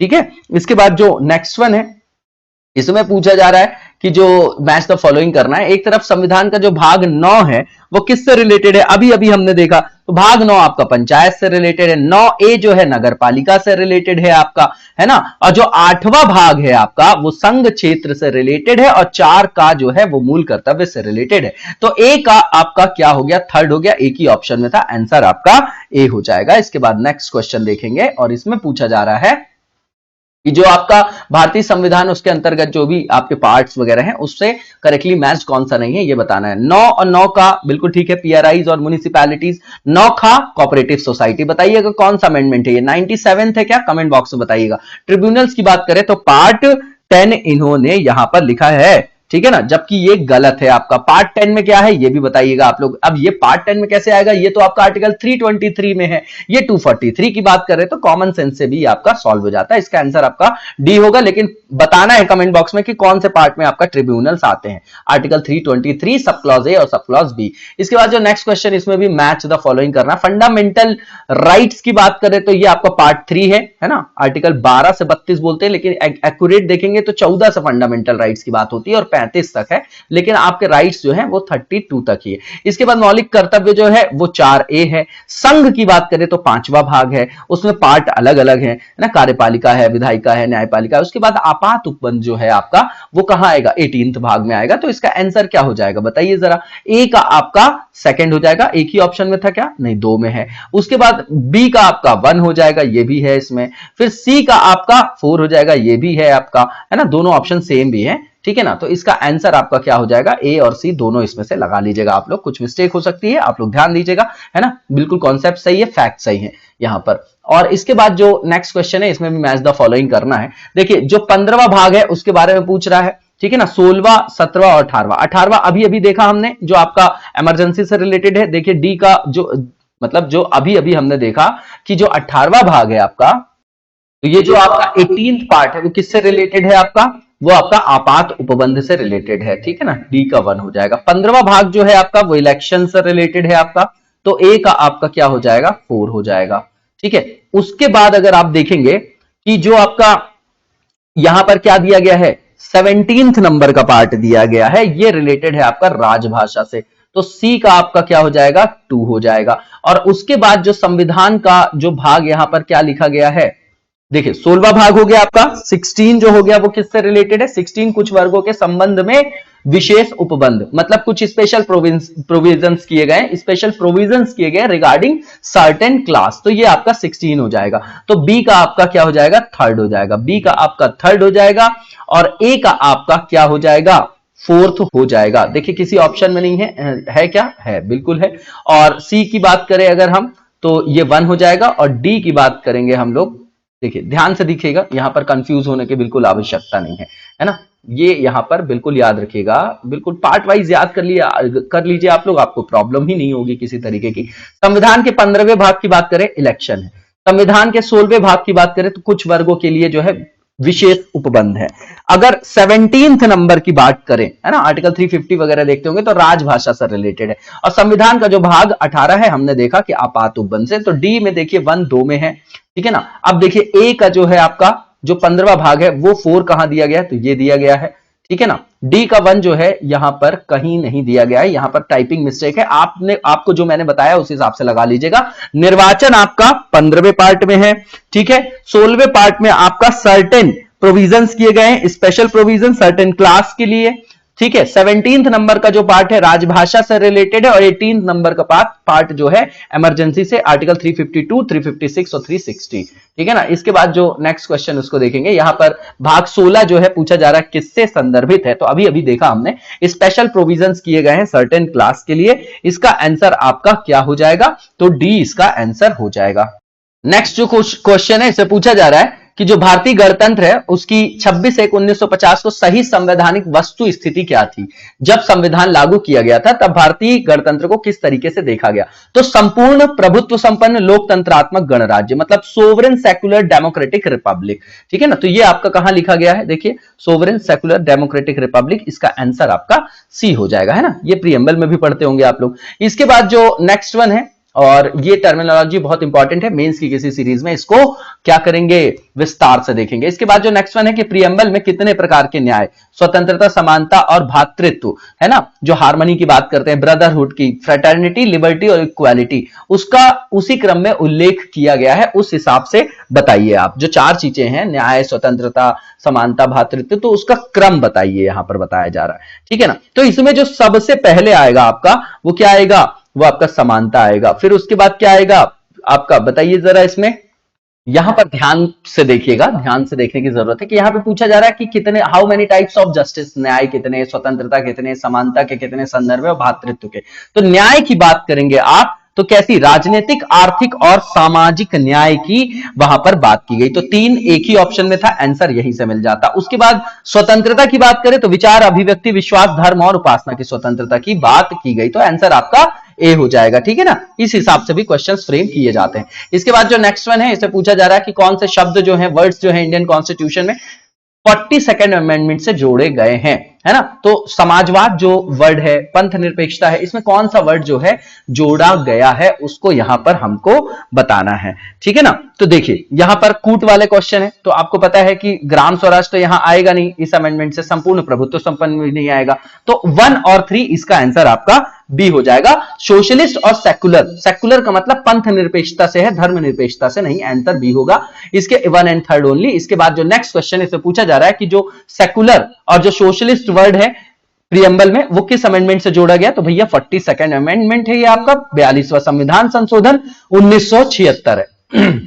इसके बाद जो नेक्स्ट वन इसे पूछा जा रहा है कि कौन जो है नीचे दिए गए ऑप्शंस में से जो इंडियन स्टेट है उसका सेकुलर फीचर को यहां पर क्या करता है, वर्णित करता है ना, दर्शाता है, डिस्क्राइब करता है, ठीक। तो फंडामेंटल राइट्स के अंतर्गत आर्टिकल 25 से 28 के बीच जो है सेकुलरिज्म देखने को मिलता है क्या, और राज्य के नीति निदेशक तत्व, यहीं पर आपको क्या हो सकती है, कंफ्यूजन हो सकता है, ठीक है ना। तो इसका जो आंसर आएगा वो कहां पर आएगा बताइए, ये जो वर्ड की बात कर रहा है, वर्णन की बात कर रहा है, उसके संदर्भ की नहीं। अगर एसेंस की बात करेंगे तो कॉमन सिविल कोड की बात है, तो वो कहीं ना कहीं इससे रिलेटेड है। मौलिक अधिकार में कहीं ना कहीं राज्य का धर्म नहीं होगा, वो उसके क्या है, एप्लीकेशन। लेकिन अगर वर्ड की बात करें कि कहां पर वो वर्ड है, तो वो केवल प्रियम्बल है जहां पर पंथ निरपेक्ष राज्य की बात की गई है, तो आंसर आपका बी हो जाएगा। ध्यान से क्वेश्चन को देखना है। इसके बाद जो नेक्स्ट क्वेश्चन इसे पूछा जा रहा है कि 1975 में प्रस्तावना में कौन सा शब्द सम्मिलित नहीं था, है ना, कौन सा शब्द सम्मिलित नहीं था, तो ये जो है आपका यहां पर जो है प्रस्तावना में सम्मिलित नहीं था, तो अखंडता वर्ड जो है वो आपका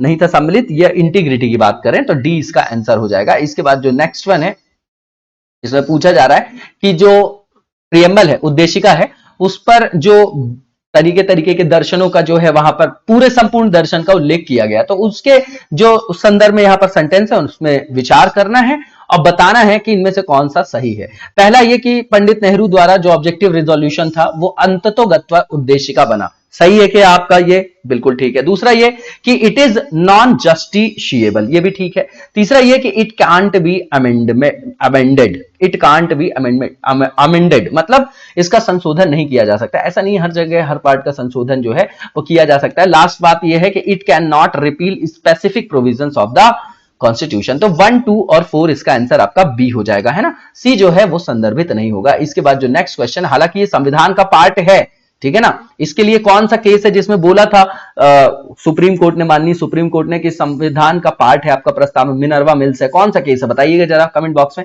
इसके बाद 26 नवंबर 1949 को जो प्रियम्बल में वर्ड जो है सम्मिलित नहीं थे, जो वो बताना है हमको। समाजवादी था क्या, नहीं था। सेकुलर था क्या, नहीं था। इंटीग्रिटी था क्या, नहीं था। रिपब्लिक था। तो 1, 2, 3 इसका आंसर आपका ए हो जाएगा, ठीक है ना। और इसके बाद जो ये सब अमेंडमेंट से आए, इसके बाद जो नेक्स्ट क्वेश्चन इसे पूछा जा रहा है कि समाजवादी और जो आपका सेकुलर वर्ड है वो संविधान की प्रस्तावना में सम्मिलित किए गए, तो 42nd अमेंडमेंट से किए गए 1976 में। इसके बाद जो नेक्स्ट क्वेश्चन इसे पूछा जा रहा है कि पंथ निरपेक्ष शब्द जोड़ा गया, ये भी सेम क्वेश्चन है आपका, तो ये क्या हो जाएगा आपका, फिर से 42nd अमेंडमेंट हो जाएगा, सेम क्वेश्चन है। इसके बाद जो नेक्स्ट वन है आपका, इसमें पूछा जा रहा है कि भारत के संदर्भ में जो आपका धर्मनिरपेक्ष शब्द है, सेकुलर वर्ड, उसका सही भाव कौन सा है उसको बताना है, नीचे में से हमको पिक करना है दिए गए ऑप्शंस में। There are many religions in India, Indians have religious freedom, धर्मानुपालन, conformity depends on the will of the person, यही होना चाहिए क्या, या फिर भारत में राज्य का कोई धर्म नहीं होगा, ये होना चाहिए, बताइए। तो ये जो है भारत में राज्य का कोई धर्म नहीं है। अगर आप देखेंगे पुनर्जागरण के टाइम पे, रेनेसा के टाइम पे, सबसे मेन चीज ये थी कि भैया पॉलिटिक्स को रिलीजन से अलग करिए, अलग करने के लिए राज्य को उससे अलग होना पड़ेगा, वही संदर्भ है। इसका आंसर आपका डी हो जाएगा, ठीक है ना। इसके बाद जो नेक्स्ट क्वेश्चन है, इसमें जो आपका पूछा जा रहा है कि प्रियम्बल जो है हमारी संविधान में, उसमें किस स्वतंत्रता का वर्णन नहीं। 5 तरीके का है, तो विचारों की स्वतंत्रता है, और एक्सप्रेशन अभिव्यक्त करने की स्वतंत्रता है, विश्वास की भी स्वतंत्रता है, लेकिन इकोनॉमिक लिबर्टी की बात वहां पर नहीं की गई है, तो इसका आंसर आपका डी हो जाएगा, वेरी सिंपल। और इसके बाद जो नेक्स्ट वन है, इसमें पूछा जा रहा है कि जो आपको भारतीय संविधान है उसमें आत्मा जो है किस पार्ट को बोला जाता है, इंडियन कॉन्स्टिट्यूशन की सोल। तो आर्टिकल 32 है संवैधानिक उपचारों का अधिकार, ये अंबेडकर जी ने बोला था, आर्टिकल 32। इसका आंसर आपका क्या हो जाएगा बताइए जरा, कौन जो है संविधान की आत्मा कहलाता है, ये पूछा जा रहा है, ध्यान दीजिएगा। इसका आंसर आपका डी होगा। कहीं कहीं पर कोई कोई आयोग दे देते उद्देशिका, वो उस संदर्भ में दे देते कि भैया सारा दर्शन है उसके अंदर, लेकिन संविधान की आत्मा का जो सेंटेंस बोला है, जो कथन है अंबेडकर जी ने आर्टिकल 32, जहां पर रिट जारी करने की शक्ति है ना, व्यक्तियों की स्वतंत्रता के अधिकार का जो है हनन ना हो, उसको बोला है उन्होंने। इसके बाद जो नेक्स्ट क्वेश्चन है, इसमें बोला जा रहा है, पूछा जा रहा है कि कौन सा ऐसा केस था जिसमें सुप्रीम कोर्ट ने यह धारणा प्रस्तुत की कि उद्देशिका संविधान का भाग है। ठीक है ना, किस में बोला था इन्होंने, मैंने अभी पूछा भी था आपसे। तो ये जो है आपका कौन सा केस है, ये आपका एसआर बोम्मई केस है आपका, है ना, बोम्मई बनाम यूनियन ऑफ इंडिया है, बोम्मई बनाम यूनियन ऑफ इंडिया है, इसका आंसर आपका सी हो जाएगा। ठीक है ना। इसके बाद जो नेक्स्ट क्वेश्चन है जिसमें पूछा जा रहा है कि जो आपका कौन सा ऐसा केस था जिसमें सुप्रीम कोर्ट ने सर्वप्रथम ये बोला कि जो प्रियम्बल है वो संविधान का हिस्सा है ना, संविधान का हिस्सा है, ये बताना है। तो ये बेरूबरी केस था आपका, उसमें बोला था, बेरूबरी है आपका, है ना, पश्चिम जो आपका पाकिस्तान वाला एरिया उसी से संदर्भित है। बताइएगा ईस्ट पाकिस्तान का हिस्सा था या वेस्ट पाकिस्तान का। इसके बाद जो नेक्स्ट वन है, इससे पूछा जा रहा है कि जो प्रियम्बल है हमारे संविधान का, उसमें आदर्श और उद्देश्यों की जो रूपरेखा दी गई है उसकी व्याख्या किस रूप में की गई है वो बताना है। मूल अधिकार के अध्याय में, डीपीएसपी में, उसके अलावा मूल अधिकार, डीपीएसपी और जो आपका फंडामेंटल राइट्स का चैप्टर है उसमें, है ना, तो तीनों इसमें आएगा, इसका आंसर आपका सी हो जाएगा। यहीं पर जो है दर्शन अभिव्यक्त होता है, परिलक्षित होता है हमारे संविधान का, उसी को प्राप्त करने के लिए सारी फिर मैकेनिज्म बनाया गया है, जैसे सेंटर है, स्टेट है, बॉडीज हैं, उसी के संदर्भ में बनाया गया है। ठीक है ना। इसके बाद जो नेक्स्ट क्वेश्चन है, इसमें पूछा जा रहा है कि संविधान की उद्देशिका में कितने प्रकार के न्याय की व्यवस्था है भैया, तो 3 प्रकार के न्याय की है, राजनीतिक, आर्थिक और सामाजिक न्याय की बात की गई है, तो इसका आंसर आपका बी हो जाएगा। इसके बाद नेक्स्ट क्वेश्चन देखेंगे और इसमें पूछा जा रहा है कि कौन सही है स्टेटमेंट वो बताना है। तो सामाजिक समानता जो है संविधान में प्रत्याभूत नहीं है, इज नॉट गारंटीड बोला जा रहा है ना, सही बोल रहे, गलत है। सोशल इक्वालिटी का मतलब क्या, आप वहां से नहीं लगा सकते हैं कि भैया अनटचेबिलिटी, हाँ, तो ये तो है वहां पर आर्टिकल 17 में, तो ये गलत हो गया। दूसरा, ये देश में सामाजिक समानता पहले से ही विद्यमान थी। तीसरा, ये कि सामाजिक समानता संविधान में प्रत्याभूत है, यही सही है आपका। सोशल इक्वालिटी जो है वो आपका कॉन्स्टिट्यूशन में है, तो इसका आंसर आपका सी हो जाएगा, यही आंसर आपका होगा, यही सही स्टेटमेंट है। इसके बाद नेक्स्ट वन जो है, जिससे पूछा जा रहा है कि कौन सा राज्य का महत्वपूर्ण तत्व है, इंपॉर्टेंट एलिमेंट कौन सा है स्टेट का, तो भैया सोवरेंटी जो है वो मोस्ट इंपॉर्टेंट एलिमेंट है। संप्रभुता का मतलब बाह्य शक्ति का किसी भी तरह से हस्तक्षेप ना होना हमारी शासन व्यवस्था को चलाने के लिए। तो भैया 47 के पहले जब आजाद नहीं हुए थे तो हम संप्रभु नहीं थे, 47 के बाद संप्रभु हो गए, यही सबसे इसेंशियल पार्ट है, आंसर आपका सी हो जाएगा, जिसको सोवरेंटी लिखा जा रहा है। इसके बाद जो नेक्स्ट वन है, इसमें पूछा जा रहा है कि जो संप्रभुता है उसके संदर्भ में जो स्टेटमेंट है उसको बताइए कौन सा सही है। पहला ये कि India is member of the Commonwealth, ठीक है ना, जो पहला लिखा गया है, ठीक है, संप्रभुता के संदर्भ में काउंटर करते हैं, लेकिन हम अपनी स्वतंत्रता और संप्रभुता को बनाए हुए वहां पर जो है वहां पर उनके साथ है। दूसरी बात यह कि राष्ट्रमंडल की जो सदस्यता है, जो वहां की मेंबरशिप है भारत की, उससे हमारी संप्रभुता कम हो जाती है, तो ऐसा नहीं, हमारी स्वेच्छा है ना, हम अपनी स्वेच्छा से वहां पर हैं, ना कि उसके दबाव के कारण। तो दूसरा गलत है, only first statement is right, इसका आंसर आपका ए हो जाएगा। इसके बाद जो नेक्स्ट क्वेश्चन है, इसमें पूछा जा रहा है कि जो भारतीय संविधान है उसमें किस प्रकार की शासन प्रणाली को अपनाया गया है, तो ये डेमोक्रेटिक है हमारे यहां, पार्लियामेंट्री फॉर्म ऑफ जो डेमोक्रेटिक फॉर्म है, लेकिन किस संदर्भ का, पार्लियामेंट्री फॉर्म ऑफ डेमोक्रेसी है, ठीक है ना, तो संसदात्मक व्यवस्था है। तो हम किस तरीके की व्यवस्था अपनाया हमने, संसदात्मक, है ना, जो कि लोकतंत्र पर आधारित है, तो इसका आंसर आपका संसदीय शासन प्रणाली है, तो इसका आंसर आपका सी हो जाएगा। इसके बाद जो नेक्स्ट क्वेश्चन है, इसमें पूछा जा रहा है कि जो आपका संसदात्मक शासन व्यवस्था उसमें क्या होता है, तो भैया इसमें आपको पता होगा आर्टिकल 75 सब क्लॉज 3, इसमें कार्यपालिका जो है वो लोकसभा के प्रति उत्तरदायी लिखा है, लेकिन वास्तविक तौर पे, कॉन्सेप्चुअल तौर पे देखेंगे तो एग्जीक्यूटिव जो है वो आपकी किसके प्रति, लेजिस्लेचर के प्रति क्या होती है, वहां पर अकाउंटेबल होती है ना, तो कार्यपालिका का नहीं, विधायिका का कार्यपालिका पर नियंत्रण होता है, ठीक है ना। तो इसका आंसर आपका क्या हो जाएगा, इसका आंसर आपका डी हो जाएगा, जो कि डी में दिया गया। वेरी सिंपल, बिल्कुल कॉन्सेप्चुअल पार्ट है, बिल्कुल कॉन्सेप्ट से चलिए, कोई क्वेश्चन गलत नहीं होगा पॉलिटी में। मोस्ट मतलब सबसे ज्यादा स्कोरिंग जो सब्जेक्ट है, मोस्ट स्कोरिंग सब्जेक्ट जीएस में, वो पॉलिटी है। इसके बाद जो पार्लियामेंट्री फॉर्म ऑफ गवर्नमेंट है उसको सबसे पहली बार जो है किस कंट्री में इंट्रोड्यूस किया गया था, तो ये आपका ग्रेट ब्रिटेन है, यूके है, इसका आंसर आपका ए हो जाएगा। इसके बाद जो नेक्स्ट क्वेश्चन है, इसमें पूछा जा रहा है कि जो आपका भारतीय संविधान है उसकी विशेषता कौन सी नहीं है? तो पार्लियामेंट्री फॉर्म ऑफ गवर्नमेंट है। प्रेसिडेंशियल फॉर्म ऑफ गवर्नमेंट ये कहां से होगी? ये तो यूएसए की है, यही आंसर हो जाएगा, नहीं पूछा था इसलिए। इंडिपेंडेंट जुडिशरी है हमारे यहां और संघात्मक सरकार भी है, मतलब केंद्र की तरफ ज्यादा झुकाव है। तो विशेषता नहीं पूछा गया है, तो इसका आंसर आपका बी हो जाएगा, वो यूएसए का फीचर दिया गया है। इसके बाद जो नेक्स्ट वन है इसमें पूछा जा रहा है कि जो प्रेसिडेंशियल गवर्नमेंट होती है उसमें समस्त कार्यपालिका की शक्तियां किस में निहित होती हैं? तो भैया राष्ट्रपति में निहित होती हैं, इसलिए तो प्रेसिडेंशियल फॉर्म ऑफ गवर्नमेंट बोलते हैं, आंसर ए हो जाएगा। इसके बाद जो नेक्स्ट क्वेश्चन है इसमें पूछा जा रहा है कि जो भारत में राजनीतिक व्यवस्था है उसके बेसिक फीचर्स कौन से हैं उसको बताना है। पहला ये डेमोक्रेटिक रिपब्लिक, ठीक है।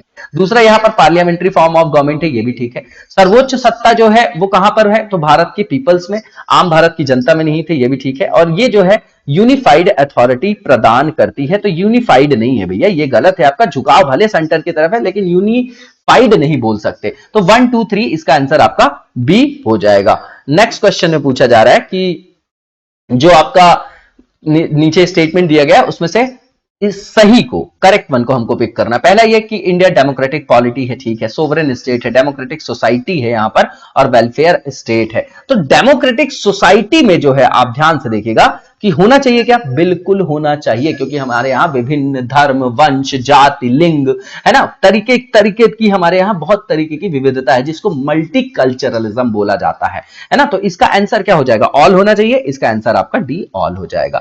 इसके बाद जो नेक्स्ट क्वेश्चन है इससे पूछा जा रहा है कि कौन सी विशेषता जो है इंडियन मोनार्क से रिलेटेड नहीं, भारतीय राजतंत्र से रिलेटेड नहीं है, संगत नहीं है। तो एक कॉन्स्टिट्यूशनल गवर्नमेंट लिखा गया है यहां पर, है ना, ये तो होना चाहिए। उसके बाद डेमोक्रेटिक गवर्नमेंट भी होना चाहिए, रूल ऑफ लॉ से हमारे यहां शासन होता है, लेकिन अथॉरिटेरियन गवर्नमेंट नहीं होती, ये नॉर्थ कोरिया थोड़ी है। तो भैया ये गलत है आपका, इसका आंसर आपका डी हो जाएगा। किम योंग जोंग को देखिएगा, अथॉरिटेरियन गवर्नमेंट का मतलब समझ में आएगा आपको, ठीक है। इसके बाद जो नेक्स्ट क्वेश्चन इसे पूछा जा रहा है, जो सेंट्रल गवर्नमेंट और स्टेट गवर्नमेंट है उनको प्राधिकार कहां से प्राप्त होता है? तो भैया कॉन्स्टिट्यूशन ऑफ इंडिया से होता है, वेरी सिंपल, इसका आंसर आपका ए हो जाएगा। इसके बाद जो नेक्स्ट क्वेश्चन है इसे पूछा जा रहा है कि जो आपका स्टेटमेंट दिया गया है ना, अभिकथन, एजर्शन और रीजनिंग बताना है ना, उस हिसाब से। तो भारत एक लोकतांत्रिक देश है, भारत का अपना एक संविधान है। तो देखिए दोनों इंडिविजुअली करेक्ट है लेकिन वो व्याख्या नहीं कर रहा, दोनों भिन्न भिन्न अवधारणाएं हैं। तो इसका आंसर आपका बी हो जाएगा कि दोनों सेंटेंस जो है आपके एजर्शन और रीजनिंग वाले वो सही है लेकिन व्याख्या सही से नहीं कर रहा है उसकी। इसके बाद जो नेक्स्ट क्वेश्चन है इसे पूछा जा रहा है कि निम्नलिखित जो कथन दिए गए कौन सा सही है? तो पहला ये कि कॉन्स्टिट्यूशन ऑफ इंडिया जो है वो क्या है? भारतीय संविधान अध्यक्षात्मक है, तो गलत हो गया। भारत एक नाम मात्र का राजतंत्र है, ये भी गलत हो गया। भारत एक कुलीन तंत्र है, बिल्कुल नहीं है। भारत एक संसदात्मक प्रजातंत्र है, यही है पार्लियामेंट्री डेमोक्रेसी। तो इसका आंसर आपका क्या हो जाएगा? डी हो जाएगा, है ना। इसके बाद जो नेक्स्ट क्वेश्चन है इसमें पूछा जा रहा है कि कौन सा एक जो है प्रेसिडेंशियल फॉर्म ऑफ गवर्नमेंट का बेसिक एलिमेंट है? पहला ये रिजिड कॉन्स्टिट्यूशन, पहला जो लिखा गया है। दूसरा एकल, सिंगल एग्जीक्यूटिव, यही इसका आंसर होगा, है ना। और जो तीसरा है व्यवस्थापिका की आपकी सर्वोच्चता, ये नहीं है। उसके बाद अवशिष्ट अधिकार जो है राज्यों के पास होना, ये बेसिक की बात किया है इसलिए सिंगल एग्जीक्यूटिव लगाएंगे, इसका आंसर आपका ए हो जाएगा, मतलब बी हो जाएगा, बी में दिया गया है एकल कार्यपालिका। इसके बाद जो है क्योंकि समस्त शक्तियां राष्ट्रपति के पास होती है ना, तो वही जो है पूरे एग्जीक्यूटिव को क्या करता है? सीनेट और कांग्रेस, सुना होगा आप लोगों ने। इसके बाद जो नेक्स्ट वन है इसमें अध्यक्षात्मक शासन प्रणाली की विशेषता जो हो उसको हमको यहां पर चुनना है। पहला ये कि the head of the executive is the president. दूसरा ये प्रेसिडेंट अपॉइंट करता है, उसकी जो भी काउंसिल ऑफ मिनिस्टर्स है उसके अंतर्गत उनको ही वो नियुक्त करता है ना, बिल्कुल ठीक है, ये भी दूसरा भी सही। तीसरा ये कि president can not dissolve the legislature, बिल्कुल ठीक बात है ना। इसका जो आंसर होगा ऑल ऑफ द अबव होगा क्योंकि सही पूछा गया था। इसके बाद जो नेक्स्ट वन है इसमें पूछा जा रहा है कि जो आपका भारत एक रिपब्लिक है तो इसका अर्थ क्या है? तो भैया जो भारत में जो हेड ऑफ द स्टेट होगा वो निर्वाचित किया जाएगा जनता के द्वारा, ये लिखा गया है, ठीक है ना। तो भारत में वंशानुगत शासन नहीं है, नो हेरिडेटरी रूलर्स, है ना। तो इसका आंसर आपका क्या हो जाएगा? सी हो जाएगा इसका आंसर। इसके बाद नेक्स्ट वन देखेंगे हम लोग। नेक्स्ट वन जो है उसमें पूछा जा रहा है कि भारत एक गणतंत्र, इसका मतलब क्या है? तो राज्य का जो हेड ऑफ स्टेट है वो इलेक्टेड होता है, यही इसका आंसर हो जाएगा। इसका आंसर आपका ए होगा। दोनों का संदर्भ एक है, कॉन्सेप्ट क्लियर है तो आपको इजीली रिकॉग्नाइज हो रहा होगा, है ना। और जो डाउट्स होंगे वो भी मैं क्लियर करता जा रहा हूं। इसके बाद जो नेक्स्ट वन है कि इंडियन कॉन्स्टिट्यूशन कैसा है? तो भैया ये ना तो बहुत कठोर है ना ही लचीला है, तो समन्वय वहां पर स्थापित किया गया है। तो ये आपका पार्शियली रिजिड है और पार्शियली फ्लेक्सिबल है ना। तो इसका आंसर आपका डी हो जाएगा। कुछ जो है संविधान संशोधन वो 368 के बाहर है, जैसे नए राज्यों को प्रवेश करना है ना, आर्टिकल 2-3 के अंतर्गत आप लोग देखते होंगे, तो वहां इजीली सेंटर कर सकती है। और अगर कोई जो राज्यों पर या जो हमारे यहां जो संघीय व्यवस्था उस पर अगर कोई प्रभाव डाल रहा है, तो वहां पर फिर आर्टिकल 368 के अंतर्गत सिंपल मेजोरिटी से, स्पेशल मेजोरिटी से, तो इस तरीके से दोनों प्रावधान है। तो पार्शियली रिजिड और पार्शियली फ्लेक्सिबल, इसका आंसर आपका डी हो जाएगा। इसके बाद जो नेक्स्ट क्वेश्चन है हमारा, इसमें पूछा जा रहा है कि जो भारत की संसदीय शासन प्रणाली है और जो ब्रिटेन की संसदीय शासन प्रणाली है, पार्लियामेंट्री फॉर्म ऑफ गवर्नमेंट जो सिस्टम है, उसमें मेन जो अंतर का बिंदु है ना, जो दोनों में अंतर जो है वो जनित करता है, वो कौन सा है? पहला ये कलेक्टिव रिस्पॉन्सिबिलिटी, दूसरा जुडिशियल रिव्यू, तीसरा बाई कैमरल लेजिस्लेचर और चौथा रियल और नॉमिनल एग्जीक्यूटिव। तो वहां पर जो है जुडिशियल रिव्यू की व्यवस्था नहीं, वहां पर आप देखेंगे कि कोर्ट भी जो है वो बहुत लेट है ना, बहुत लेट 2000 के बाद दिखाई देता, वहां पर जरूरत नहीं पड़ती, बहुत ही मैच्योर डेमोक्रेसी है ना। तो वहां पर न्याय वगैरह जो है वो वैसे ही वहां पर प्रोवाइड किया जाता है जनता को, ठीक है ना। अब आप देखेंगे तो इसका आंसर आपका जुडिशियल रिव्यू हो जाएगा। जुडिशियरी से रिलेटेड जितने इनोवेशन है वो हमने यूएसए से लिया, तो आंसर आपका बी हो जाएगा। इसके बाद जो नेक्स्ट क्वेश्चन है, इसमें पूछा जा रहा है एजर्शन रीजनिंग है। तो भारत के संविधान में एक संघीय प्रणाली की बात की गई प्रावधान, उसने एक बहुत शक्तिशाली केंद्र की जो है वो स्थापना भी की है ना। तो इसका भी आंसर, दोनों अलग अलग ये कथन सही है ना, कथन और कारण, लेकिन व्याख्या सही तरीके से नहीं है, तो आंसर आपका बी हो जाएगा। इसी के साथ आज की वीडियो को यहीं पर विराम देंगे, नेक्स्ट वीडियो में कंटिन्यू करेंगे। तब तक लगातार जबरदस्त तरीके से पढ़ते रहिए। Thank you so much, best of luck.